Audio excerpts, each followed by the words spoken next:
This Family Life News podcast is made possible by the support of listeners like you. It's the Noon Report from Family Life, bringing a Christian worldview to what's happening in New York, Pennsylvania, across the country, and around the world.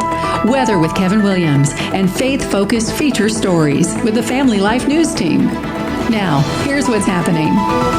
Nearing the end, good afternoon. Welcome to the broadcast. President Trump says Operation Epic Fury is ahead of schedule, and attacks on Iran will be ending soon. We're achieving major strides toward completing our military objective.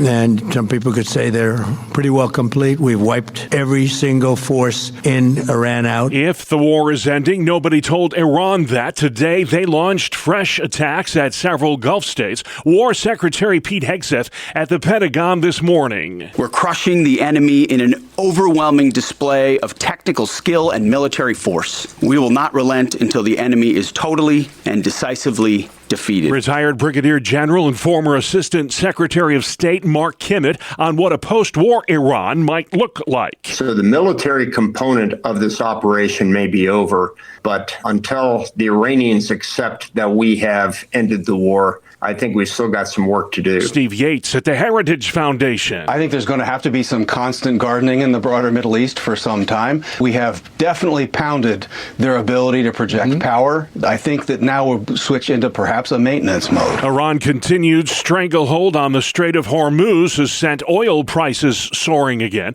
The price at the pump rising another 6 cents overnight to a national average of $3.54 a gallon. Oil industry analyst J.D. Durkin. There's what's called a rockets and feathers phenomenon. When there's a supply shock, the price of oil we buy at the pump immediately shoots up like a rocket and tends to fall like a feather, which is not good news for any of us who drive a car. President Trump says 100 million barrels of oil from Venezuela will help drive down gas prices. The Iranian women's national soccer team caught the world's attention recently by refusing to stand for the country's national anthem during a recent match in Australia. Iranian state TV branded them traitors. On the team bus, they were seen flashing the universal sign for help. Australia granted asylum to 5 team members who escaped. Others are returning to Iran, worried their families could face repercussions. Gridlock continues at the airport as more TSA workers call in sick due to the lack of pay because of the 4-week-old partial government shutdown. These passengers at Armstrong International Airport in New Orleans are fed up. We're going to miss our flight, I'm sure. This is insane. I had to change my flights. You need to figure it out. Please figure it out. I'm just trying to get home. Democrats are refusing to fund Homeland Security because of ongoing ICE operations. Wyoming's become the 5th state to ban abortions once a fetal heartbeat is detected. It joins Georgia, Florida, South Carolina, and Iowa in approving these pro-life measures. Typically, embryonic cardiac activity begins 6 weeks into a pregnancy. There's a special election in Georgia today. It's to fill the congressional seat of conservative firebrand Marjorie Taylor Greene. Numbers from the Secretary of State's office show more than 60,000 ballots have already been cast in the special election to fill the 14th district seat. President Trump endorsing Clay Fuller in the race to succeed his one-time close ally. 3 Democrats are also in the race. If no candidate is able to get more than 50% of the vote, the top 2 will move on to an April 7th runoff. Whoever wins will still have to run for a full term in November. Jonathan O'Brien, Atlanta. Team USA defeated Mexico in the World Baseball Classic last night. Final score from Houston, 5-3. Fox Sports had the call. Back towards the wall. There it goes. Aaron Judge strikes first for Team USA. A 2-run blast by the New York Yankees slugger opened the scoring for the Americans. 22-year-old Roman Anthony of the Boston Red Sox added a 3-run shot. Team USA moves on to take on Italy tonight. They are a perfect 3-0 in the tournament thus far. Still to come on the Noon Report. Pennsylvania teens face terror charges, sophisticated senior scams, and how you can save the life of a local pastor. Good afternoon. I'm Kevin Williams. Another balmy day underway, but I've got some showers in the forecast, even a thunderstorm for some over the next day and a half. I'll check forecast details coming up in 10 minutes. All right, thank you very much, Kevin. Checking the stories making news across New York and Pennsylvania. 2 teenagers from Bucks County, PA, charged with plotting an ISIS-inspired bombing outside the home of New York City Mayor Zohran Mamdani. It happened during a protest against Islam over the weekend that was organized by a white supremacist group. Several far-left Antifa-like groups also showed up. Fortunately, those bombs did not go off, but they could have. Reporter Christina Coleman. Law enforcement asked one of them if he was hoping for something like the Boston Marathon bombing, and he responded by saying, quote, "No, even bigger. It was only 3 deaths." Now, this comes amid concern over retaliation over the U.S. and Israeli strikes on Iran. Homeland Security expert Jonathan Gilliam. What worries me is just as much as the terror cells that could be here are the force multipliers in these imams and people who are fundamentalizing these individuals and leading them into a zealot rage where they go and commit these types of attacks. Emmett Miller's an expert on homegrown terror cells. Here's the thing we're not paying attention to. We're watching all the people that have come in over the border, that we're trying to get a handle on who exactly it is and whether or not they could be a sleeper cell, and not paying attention to the naturalized citizens who have kids who could be radicalized online. According to the New York City Police Commissioner, the 18 and 19-year-old suspects pledged allegiance to ISIS and wanted to kill infidels. Bail's been bumped up for the 56-year-old bus driver involved in that fatal thruway crash last summer in Pembroke, New York. Genesee County District Attorney Kevin Fennell says the Chinese immigrant is a flight risk. That immigrant now lives in New York City. He had left the country for a significant period of time. He lives in a community that is, according to the state police, distrustful of government agencies, that I felt that the increase was warranted. The judge agreed. Bail's been doubled to $200,000. Police say the Queens man was trying to retrieve a loose water bottle when he lost control of the bus and flipped it over on August 22nd of last year. 5 passengers died, dozens more were hurt. The bus driver faces vehicular homicide and manslaughter charges. His trial begins in May. Police in Western New York need your help in apprehending the driver involved in a serious hit and run over the weekend. Dunkirk police and fire responded to a call around 9 o'clock Sunday night on Lincoln Avenue near West Talcott Street for reports that a bicyclist had been hit by a vehicle.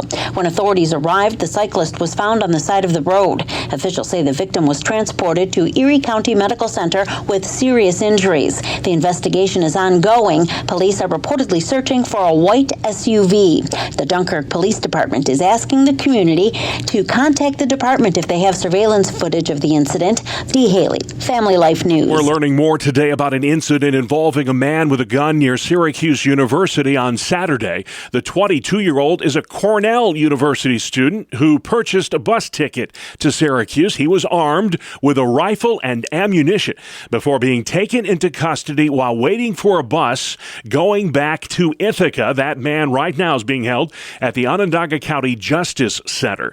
Pennsylvania Attorney General Dave Sunday is warning senior citizens to be on the lookout for tax scams. This is the time of year when con artists tend to prey the most on the elderly.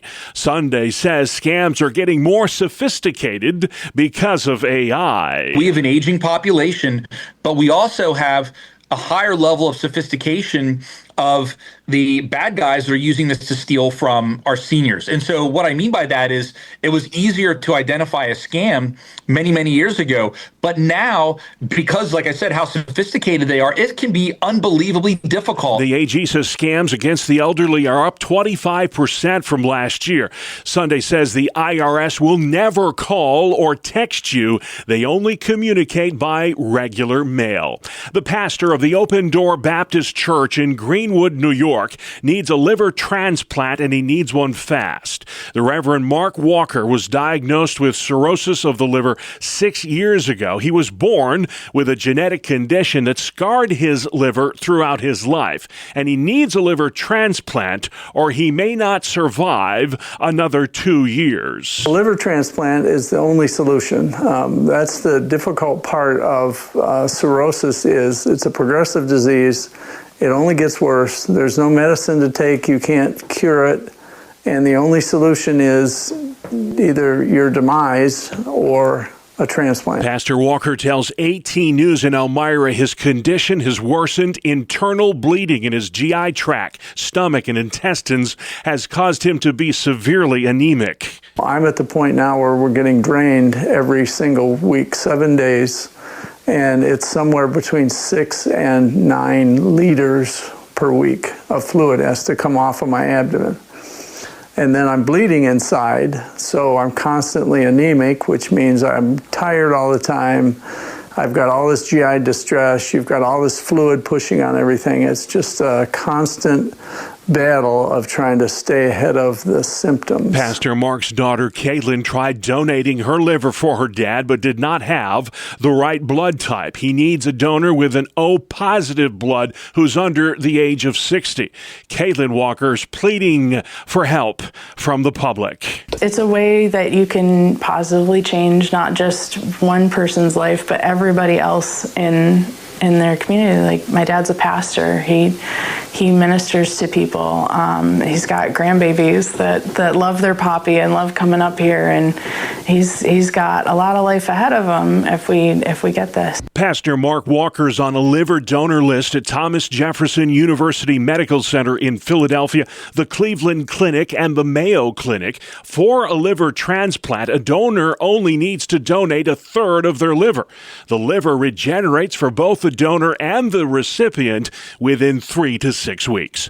Women's flag football is all the rage these days. It's grown so much in popularity that it will actually be an Olympic sport in 2028. How about that? More than 60 colleges across the country now have varsity flag football teams. D1 programs can invest and help this sport grow. The more it's going to help our high schools, which is going to help our student athletes. Ryan Aldridge is the flag football coach at Fayetteville Manlius High School in central New York. He tells Spectrum News, even the SUNY schools around here that are offering these opportunities for flag, it's a more incentive for those girls to look at those schools. The NFL recently invested more than $30 million to promote flag football at the high school and collegiate level. More sports next. We call it the 2-minute drill right here on the Family Life Noon Report. Good afternoon, I'm Randy Snavely. Bob, the Knicks were out west to tackle the Los Angeles Clippers, and it did not go well. L.A. led most of the way and finished the Knicks off with a 126-118 victory. Karl Anthony Towns was the game's high scorer with 35 points. Jalen Brunson added 28, but it was not enough to secure a victory. The Nets were home and took advantage of their home court, winning 126-115 against the Memphis Grizzlies. The 76ers got a 115-101 hurt put on them by the Cleveland Cavaliers in Cleveland. Oklahoma City outlasted the Denver Nuggets 129-126. In that game, Shai Gilgeous-Alexander tied Wilt Chamberlain's record of scoring at least 20 points in 126 straight games. Alexander finished with 35. And the Jazz, 3-point winners over the Warriors, 119-116. At the World Baseball Classic, the United States remained unbeaten in pool play after their 5-3 victory over Mexico. The Yankee star outfielder Aaron Judge hit a 2-run home run, and Roman Anthony belted a 3-run shot to power the Americans to the victory. On the ice, the Rangers blew out the Flyers in Philadelphia 6-2. Mika Zibanejad lit the lamp twice, and he also dished out an assist to power the New Yorkers to their third win in their last 5 games. The Kings won a 5-4 overtime contest over the Blue Jackets. Washington blew out Calgary 7-3. Connor McMichael scoring twice in that one. The Blackhawks and Mammoth went to overtime with Chicago prevailing 3-2. And the Senators shut out the Canucks 2-0. That is a look at sports. All right, Randy, thank you very much. And still to come on the Noon Report, Trump says the end is near in Iran, getting paid to eat fast food, an interactive Easter at Tonawanda Church. Welcome to Breakpoint, a daily look at an ever-changing culture through the lens of unchanging truth. For the Colson Center, I'm John Stonestreet. Sir Isaac Newton, in a letter written in 1675 to fellow scientist Robert Hooke, said this: "If I've seen further than most, it's by standing on the shoulders of giants." Well, Chuck Colson was one of those giants for so many of us, and it's our privilege today to steward his legacy through the Colson Center. In fact, Chuck Colson believed that his most important legacy, even more than the organizations that he founded or the books that he wrote, would be people. And that's why he started what he called the Centurions Program. It's something that continues today as the Colson Fellows Program. Here's Chuck Colson in his own words describing the important vision that he had for this program. I have a burning passion. It's the first item on my prayer list every day. And that's to see a movement of Christians raised up from the churches to defend truth in the marketplace of ideas and to live out the gospel. That's why I'm now spending all of my time working at Breakpoint and the Colson Center. One of my major projects is developing Christian leaders who can understand and defend a biblical view of all of life. We call this the Centurions Program. For the past 6 years, we've brought 100 of the best and brightest into this year-long teaching effort to study under some of the best minds in the Christian world. It's demanding. We read books together, review movies, critique them, do a lot of teaching online, and have 3 residencies during the year in Lansdowne, Virginia, near our offices.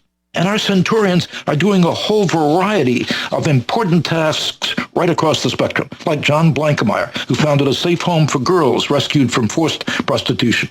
Jose Delgado, a hospital chaplain who teaches emergency medical technicians how to build stronger marriages.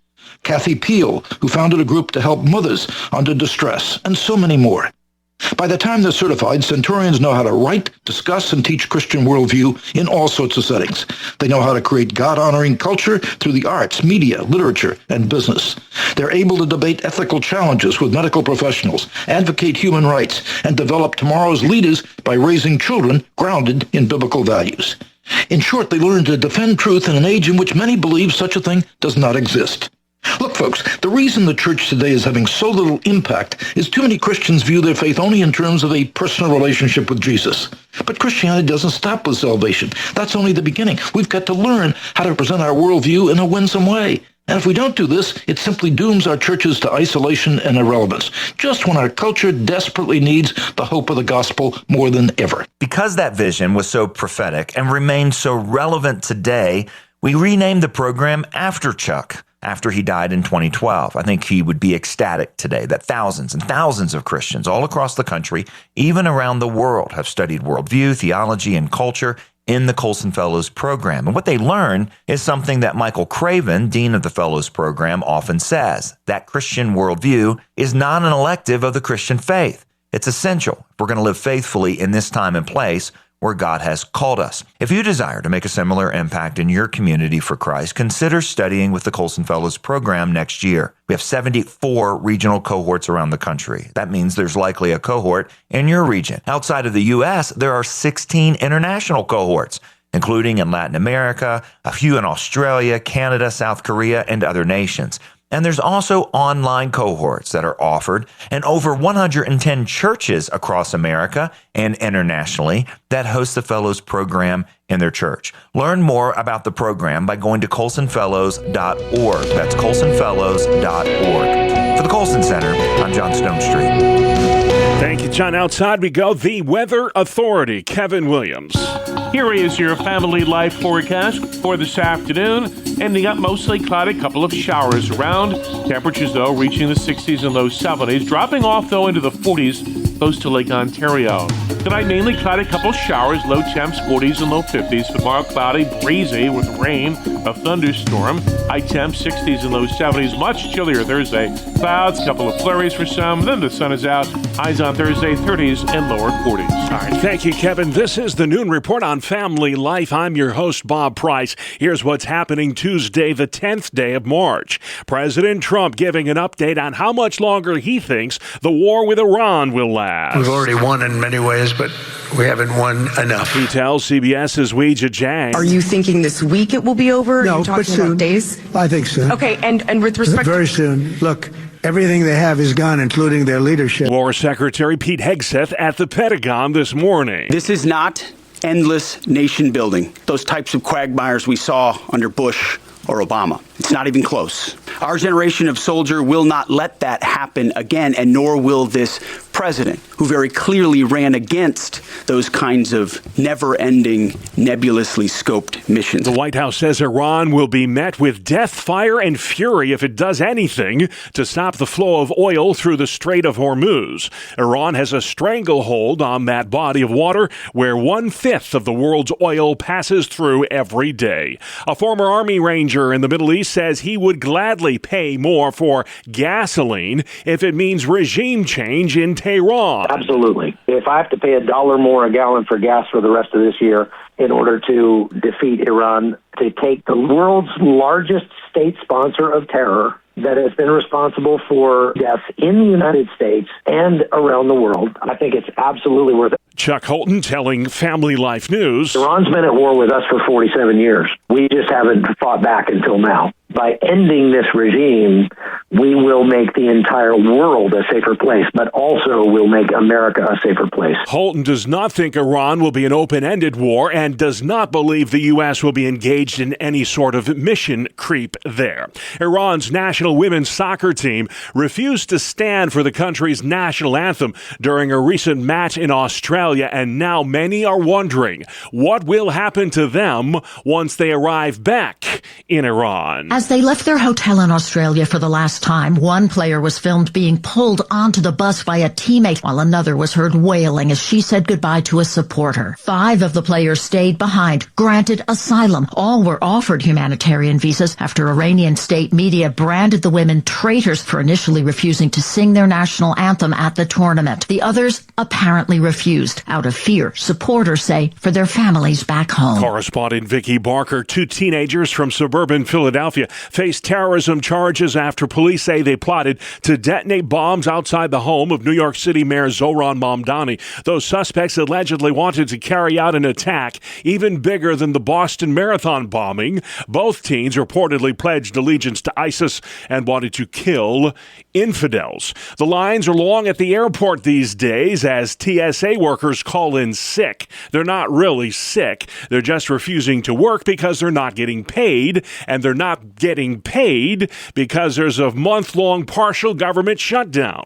Democrats are refusing to fund DHS because of immigration enforcement tactics. Travel agent Colleen Kennedy. And it's going to be a very difficult March and April. Not to say that you can't travel, but you must have some tips in your back pocket. She says some passengers are waiting up to 5 hours at the airport to catch a flight due to the long lines caused by the shortage of workers. This is unprecedented. The lines are just incredible.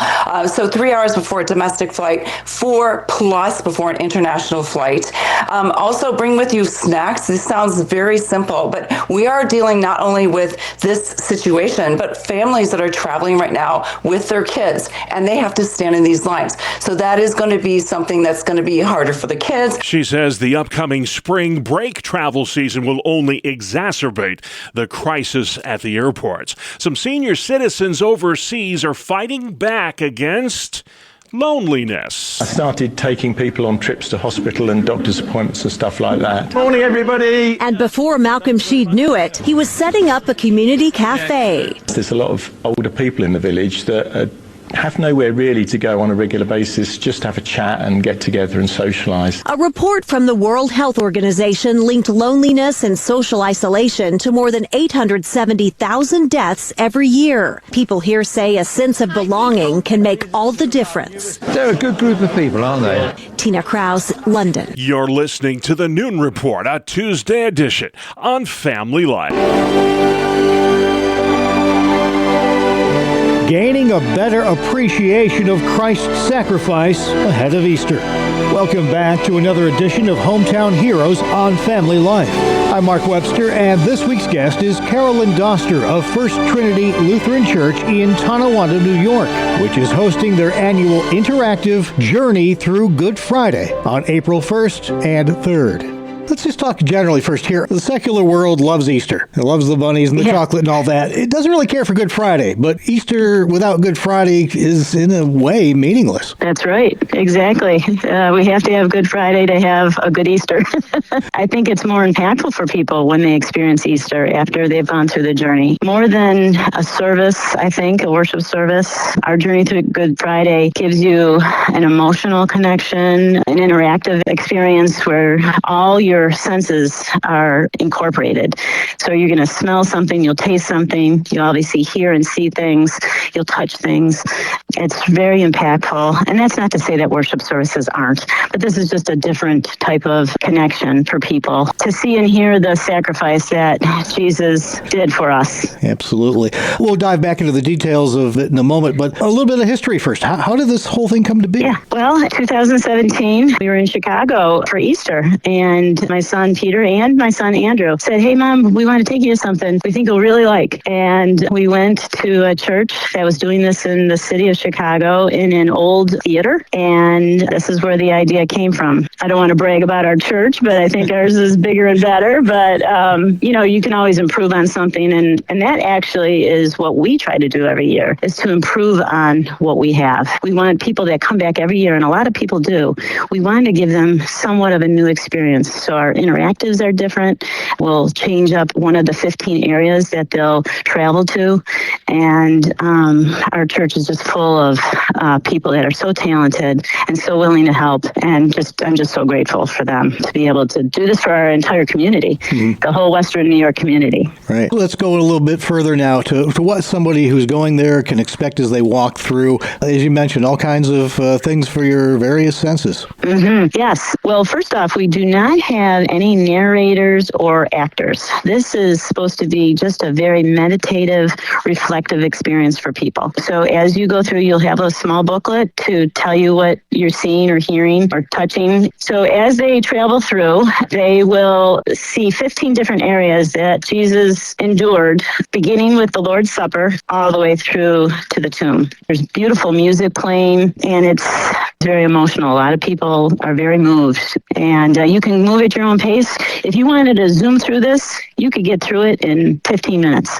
If you really want to immerse yourself into the experience, it would maybe take half hour, 45 minutes. Everybody's experience will be different, and we welcome people that are seeking to know more about Jesus, or maybe they're skeptical and they're just coming with a skeptical mind. We welcome everyone, and anyone of all faiths too, if they're questioning, wondering who this Jesus is. This, I think, will give them not only some education about Jesus and what he did on Good Friday, but also just more of an emotional thing too. Yeah, I imagine over the years you've been doing this now, you must have had some interesting experiences and reactions from people who've gone through it and maybe were surprised at how the experience impacted them. Yes, we hear back a lot from people, and they're very thankful. We also charge no money. There are some people that donate because they're motivated to give because they're so grateful for what we've done. But we charge no money. You can come anytime, Wednesday night, April 1st, no joking, April 1st, from 5 to 7 p.m. Show up anytime you want. There's no tickets. There would be very little wait, if any. And then all day Good Friday from 10 a.m. to 5 p.m. they'll come. But back to the people's experiences, we hear back from a lot of people. We've had people come from Canada because of your radio station. We've had people come from the Pennsylvania line because of your radio station. I'll tell you, just the fact that we get so many repeat people, that gives you an indication of how this moves them and how impactful it is. When you see the tomb, it really hits you hard that Jesus died on behalf of our sins. So I got to say, since 2017, we have never heard a negative comment from this experience. I think that says a lot. That's the best review you can get, I guess. It's nothing negative. Whereabouts are you? We're at 1570 Niagara Falls Boulevard in Tonawanda, right across from the original Trader Joe's on the Amherst-Tonawanda line. It's a big, beautiful, contemporary-looking church. There's parking all in the back behind our church, so lots of parking. We just love guests coming. 80% of the people that come through this are not members of our church, so this is really for the community. That's Carolyn Doster of First Trinity Lutheran Church in Tonawanda, New York, again hosting their annual interactive journey through Good Friday on April 1st and 3rd. You can learn more at firsttrinity.com. Please join us again next time as we search for your home, your town, your hero. It's Hometown Heroes on Family Life. Thank you very much, Mark. Hometown Heroes comes your way every Tuesday during the noon report or online anytime at Apple Podcasts, Spotify, YouTube, or FamilyLife.org. Good afternoon. Here is your Family Life regional weather forecast. Got another warm day underway, but unlike the splendor of yesterday's wall-to-wall golden sunshine, clouds are moving in and be a couple of showers for some. The approach of a front will kick up some rain and thunder tomorrow. Much chillier weather follows on Thursday. For this afternoon, ending up mostly cloudy, a couple of showers around. Temperatures, though, reaching the 60s and low 70s, dropping off, though, into the 40s close to Lake Ontario.